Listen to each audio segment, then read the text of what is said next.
देखिए, ये तो विधि विधाता का खेल है।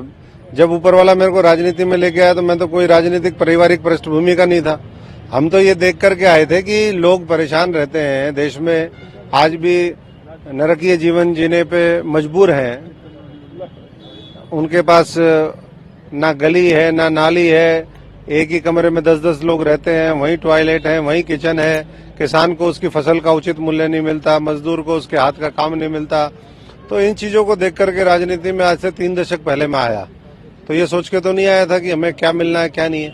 लेकिन एक लंबे समय तक हमने सेवा की, वहाँ वफादारी, ईमानदारी और सच्चाई की, मेहनत की कोई कदर नहीं थी, तो हमने उनको छोड़ दिया। क्योंकि हमारे साथियों के साथ जिस तरीके 5 साल 8 महीने लोग काम करे हैं और जो एसी में बैठे उनके सामने सरेंडर कर दे लीडरशिप, तो अशोक तंवर मैं नहीं समझता हूँ कि फौजी का बेटा होने के नाते मैं यही मानता हूँ कि हमारी ये जिम्मेदारी है। बाबा साहब का फॉलोअर होने के नाते उन्होंने कहा कि जहाँ अत्याचार होता हो तो वहाँ अत्याचार करने वाला से ज्यादा जो सहने वाला है वो बड़ा गुनाहगार होता है। तो इसलिए हमने फैसला किया। और बाकी भी हमें लगा था कि ईमानदार पार्टी, ढोंग पीटते थे लोग, ईमानदार ईमानदार ईमानदार, कट्टर ईमानदार, और देखे तो कट्टर बेईमान निकले।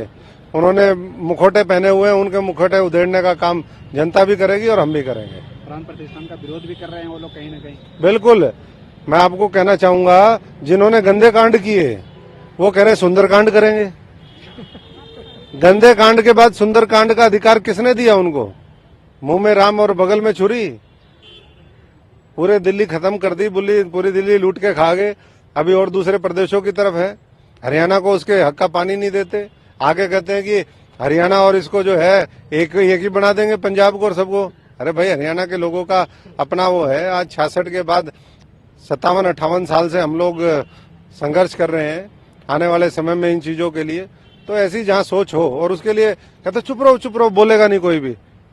अभी आज पहला दिन है, तो मैं समझता हूं कि धीरे धीरे कई परत दर परत खुलेंगी और जो धोखेबाज हैं उनका असली चेहरा जनता के सामने आएगा। ईडी ने भूपेंद्र हुड्डा से पिछले हफ्ते ही पूछताछ की है। विपक्ष बार बार आरोप लगाता है कि सेंट्रल। मैं तो ईडी से आज बीजेपी के कार्यालय के सामने खड़ा होकर के एक ही गुजारिश करूंगा कि ईडी अपनी जो शक्तियां हैं उनका सही से उपयोग करे। अभी उपयोग नहीं कर रही है वो।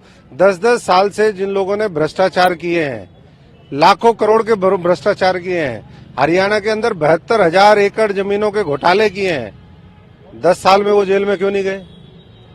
क्यों नहीं गए जेल में? हम पूछना चाहते हैं और देश की तरफ से पूछना चाहते हैं।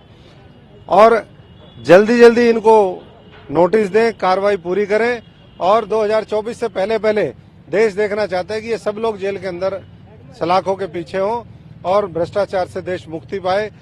अंतिम व्यक्ति तक जो इस देश से ऊपर से पैसा चलता है वो उसके हित में लगे, उसके सशक्तिकरण में लगे, देश के विकास में लगे। अशोक जी, क्या आप लोकसभा लड़ेंगे सिरसा से? क्योंकि वहाँ के सांसद है, वो कहीं न कहीं विरोध भी कर रही थी आपसे। नहीं, मेरा कोई विरोध नहीं कर रही। हमारी बड़ी बहन है और ये कई बार मीडिया चर्चा कर देता है।